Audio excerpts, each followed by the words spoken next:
let's start with the man behind the time travel. And honestly, the more I've read about H.G. Wells, the more fascinating he becomes. Not just a writer spinning wild tales, but a thinker deeply rooted in science and societal reform. Wells was born in 1866, a working-class kid from Kent, England, and you might say he had this knack for turning adversity into opportunity. His early life wasn't easy.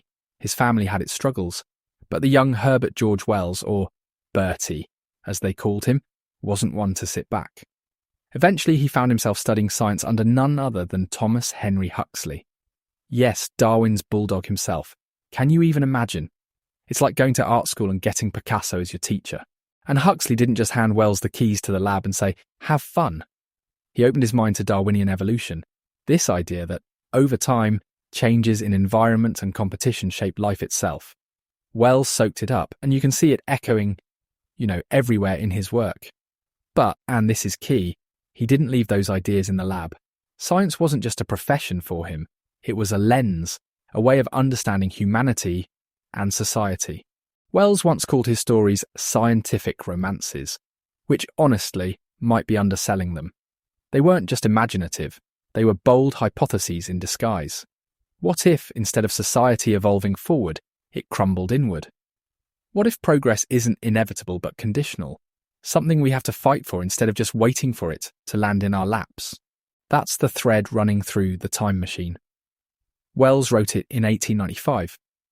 Victorian England was booming. The empire was expansive. Cities were growing. It felt like humanity could only move up and forward. But Wells, he wasn't buying it. He saw the cracks that others ignored, the inequities ballooning under the surface. And through Darwin, he understood evolution in a way most people didn't. It doesn't guarantee improvement. It simply adapts to whatever conditions exist, good or bad. Here's a fun aside. Back in the 90s at university, we were debating this whole notion of technological utopias. And one of my professors said something that, frankly, I've never forgotten. She said, "Technology doesn't solve problems, it relocates them." At the time, we thought she was being overly cynical. Come on, the internet was supposed to unite the world. Fast forward to now, and I think Wells would have agreed with her. His view wasn't about tech making life better, it was about how it could, unchecked, magnify our flaws. Kinda haunting, isn't it? Anyway, Wells wasn't just interested in spinning futuristic warnings. He dove into social reform head-on. He saw education, equality and collective action as the real blueprints for building a better future. For him, writing wasn't just storytelling, it was activism. He once said, and this sticks with me, human history becomes more and more a race between education and catastrophe. And the way things move sometimes, man, you can feel the truth in that, can't you? So if Wells's era was all about optimism, let's talk about where he took that optimism and shook it. Hard. Enter the Eloi and the Morlocks, the twin faces of humanity's potential downfall. And really, once you start peeling back the layers here, yeah, it's pretty chilling stuff.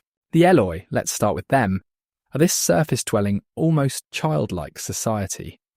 At first glance, they seem perfect. They're beautiful, carefree, living in what appears to be some kind of Arcadian paradise. But they're hollow.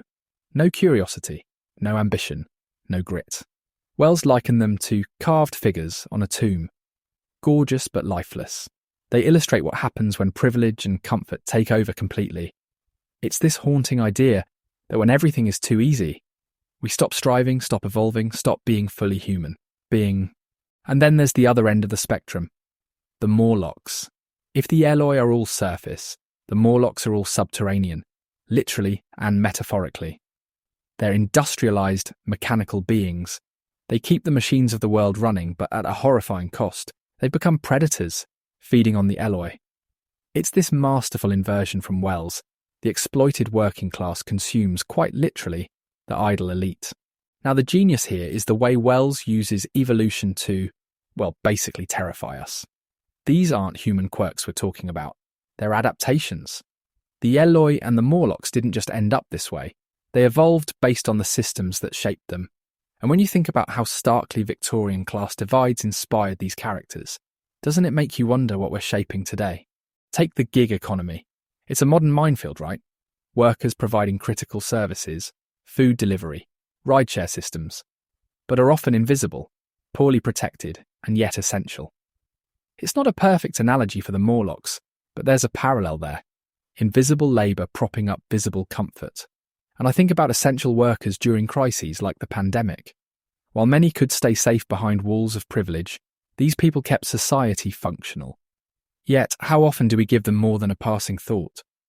Or think about housing disparities. In urban hubs, you've got luxury condos towering over dilapidated neighbourhoods, or worse, makeshift communities that are barely livable. I mean, doesn't that echo the surface and underground worlds of Wells's vision? One group thrives in broad daylight while another toils, out of sight, forgotten but pivotal. And then there's something we don't bring up enough: the environmental divide. Urban development disconnects the wealthy from the realities of climate change. Think affluent neighbourhoods with lush landscaping in drought-stricken areas, compared to marginalised communities often bearing the brunt of climate disasters. Wells got this in 1895. It's not just class that separates the Eloi and Morlocks, it's geography, environment, even biology. Sound familiar? Wells wasn't writing science fiction to be futuristic. He was holding up a distorted mirror to his own world, and what that mirror reflected was the dangers of comfort on one hand and exploitation on the other. It's a warning, not just about where society was headed back then, but where it could be heading now. So let's bring it all together. What makes The Time Machine more than just a cautionary tale about the Victorian world/future? It's the way Wells's ideas stretch across time, like almost eerily so. His concerns about progress, about comfort, about how society shapes itself, feel like they're built right into our headlines today. Think about this. In Wells's time, class divisions were literal.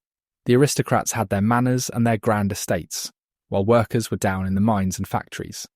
Fast forward to now, and while the settings have shifted, the dynamic hasn't exactly disappeared, right? We've got corporate tech leaders living in their digital castles, while gig workers are kind of like modern Morlocks. Invisible, yet keeping the gears turning. I mean, you order food with a swipe, but when was the last time you wondered about the person delivering it? And then there's technology itself. Wells warned that unchecked comforts could shrink humanity's curiosity and intellect. Now, look, I'm not knocking smart devices. I love convenience as much as anyone. But are we starting to, cocoon ourselves? Algorithms feed us what we want to hear. Automation takes over critical tasks. Sometimes it feels like the very tools meant to enhance us might be dumbing us down instead. It's unsettling, like Wells handed us his playbook, and we're following it without question. But let's not overlook the biggest warning from The Time Machine: environmental collapse. Wells described a future Earth that's scorched, desolate, with fragmented humanity struggling to survive. And how far are we, really, from seeing that play out? Climate change already paints a clear division. Those with resources can drive out of disaster zones or live in flood-resistant homes, while others are stuck in the crossfire. It's a modern echo of the Eloi and Morlocks: comfort for some, cataclysm for others. And here's where Wells's ambiguity about the future comes in. His time traveller leaves us with more questions than answers, doesn't he? Did he go forward to warn humanity? Did he disappear into the cracks between progress and collapse? That vagueness, it's brilliant because it forces us to ask, are we doing any better? Are we evolving, or are we inching towards some version of that Eloi-Morlock divide? In the end, Wells challenges us to look beyond today's comforts and convenience. He's not just saying watch out, he's asking us to take ownership of the future. Because, as he said, there is no intelligence where there is no change and no need of change. And honestly, that might be the most vital question of all. Are we willing to adapt, to grow, to fight for a future worth living in? And that's it for today's journey through H.G. Wells's vision of time, class, and the choices we make. As always, keep reading, keep reflecting, and keep questioning the path we're on. Thanks for tuning in to Read and Reflect. Until next time, take care.